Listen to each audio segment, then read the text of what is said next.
I really love that differently than our typical TEDx application 1-minute videos, you guys are allowing us time to talk about a superpower so that you can get to know us.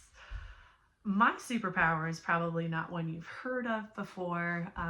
As a 15-year veteran 3 to 5-year-old teacher, I am a mastermind child impersonator. I know that doesn't sound powerful, but it is, because it brings laughter and joy and just truth to what it means to be a learner in my classroom.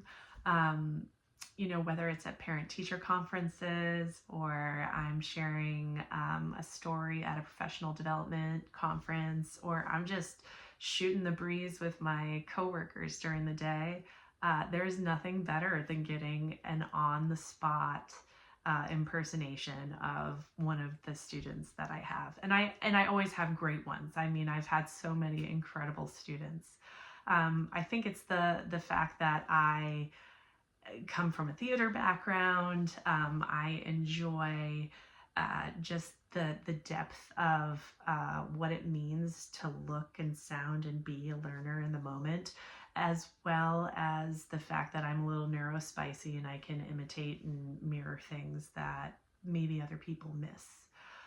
But it's always a hoot when they go, "Oh my God, I know exactly the student that you're talking about. You didn't even say their name." And I'm like, yes, you do. And I'm following all the rules and I haven't said their name.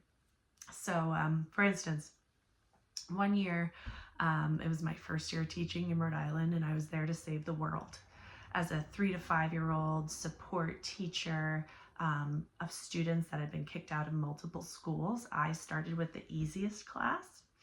And I had a little boy in there who had, just that Portuguese gold skin, and the hair was gold, and he just knew how to wrap everyone around his finger.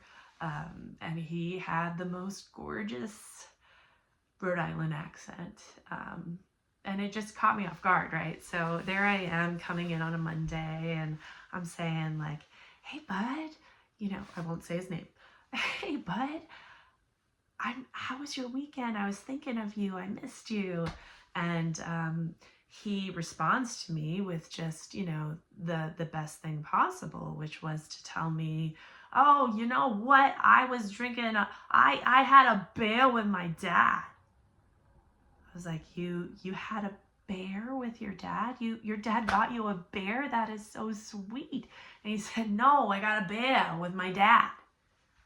And I said, "Yeah, you got a bear with your dad. Was he like a white polar bear, or was he, maybe he was a panda bear and he was black and white, or a grizzly bear?" And he's just looking at me like, "No, Miss Brittany, I got a bear with my dad." "Oh, you got a, yeah, okay, so you were doing some taste testing with dad.